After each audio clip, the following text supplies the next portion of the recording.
Bill, what does it mean to say God created everything, the world, from nothing? I think we can understand this concept more easily if we recall Aristotle's distinction between different types of causes. Aristotle said one type of cause is what he called an efficient cause. An efficient cause is a cause that produces the effect in being. It produces the effect in existence. An example of this would be Michelangelo being the efficient cause of the statue called the David. He is the one who sculpted, who made the David. In addition to efficient causes, Aristotle said there's also material causes, and this would be the stuff out of which the effect is made. So in this case, the material cause of the David would be the block of marble, which was brought from the quarry to Michelangelo to sculpt. So that when you ask about the cause of the David, you would say that Michelangelo is its efficient cause, but the marble block is the material cause. Now, with that distinction in mind, the doctrine of creation is the view that God is the efficient cause. Made it happen. Exactly. Of all reality exterior to himself, and that there is no material cause of that reality. There was no pre-existing stuff. Exactly. In other words, it's a rejection of any kind of metaphysical dualism, that originally there was God and some kind of other stuff which God over fashioned. Against God, yes, which he fashioned or shaped into a world. Rather, God is the efficient cause of the world and everything in it. All matter and energy, space and time themselves have been brought into being by God at a certain point in time. So the doctrine of creation, again, would be the doctrine that God has brought everything other than himself into being without any material cause. So let's layer on this the latest thinking in cosmology, which brings everything back to a point in time, a small fraction of a second, 10 to the minus 40 something, who knows how small, incredibly small time period, an incredibly small space in which there is violent energy, extremely hot, energetic, from which everything later develops. Yes. Where do we get that from? Well, on the Christian view, that initial singularity or initial space-time boundary is brought into being by God. And I think one of the most exciting out of nothing. Out of nothing, yes, without any material cause. And he is the cause of all the energy and mass in the universe and of space and time themselves, the framework in which matter and energy exist. And one of the most exciting developments of contemporary cosmology is that it has brought this doctrine of creation out of nothing into mainstream science and mainstream thinking. For centuries, the Judeo-Christian tradition held to the doctrine of creation out of nothing in the face of ancient Greek philosophy, modern Enlightenment naturalism, and modern materialism and idealism, all of which said that the universe is eternal and uncreated. And in the face of almost universal opposition, the Judeo-Christian tradition has held to the fact of creation out of nothing. And then dramatically, during the course of the 20th century, against all expectation, this prediction was verified by modern science, which has established rigorously that there is a past boundary to the universe before which literally nothing existed. Now, there are two different views on that, other than what you're saying. From the theological point of view, there are some theologians who would say, even today, that there is no deep theological stake in the difference between a creation from nothing or God sort of sustaining eternally this eternal world. So let's deal with that first.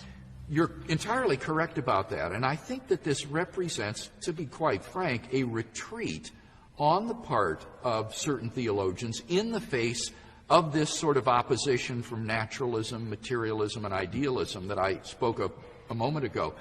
I think that it is an attempt to shelter theology in the safe harbor of non-falsifiable, non-verifiable. So no matter what happens, it can't be attacked. Exactly. It's an attempt on the part of theologians to shelter theology in a safe harbor of non-verifiable, non-falsifiable assertions, which really renders theology utterly irrelevant to the world. And so I think it's quite a mistaken strategy to try to shelter theology in that way. And frankly, it doesn't need sheltering because, as I say, I think that the best evidence of contemporary cosmology is strongly confirmatory of the doctrine of creation. Now, from the cosmologist's point of view, many would take the same data and not come to your conclusion. They would say that there is some inherent thing in the universe, some laws that caused, that there's either an unending series of causes, or that first singularity kind of was rolled into existence by itself in some way, or some cosmic foam emerged, and each singularity is the product of this cosmic foam coming into existence, and suddenly one of them in an asymmetry explodes into a Big Bang, and this has been going on forever and ever. So each Big Bang that we see may look like it has a singularity, but in fact this has been going on forever and ever. We don't need any God. Well, certainly those attempts have been made. But in one sense, the history of 20th century cosmology has been the history of one failed attempt after another to avert the absolute beginning predicted in the standard Big Bang model. We've seen the steady state model, we've seen oscillating models of the universe, we've seen vacuum fluctuation models, chaotic inflationary models, quantum gravity models, most recently the so-called ekpyrotic cyclical models of the universe, all of these attempting to avoid the absolute beginning predicted in the standard model.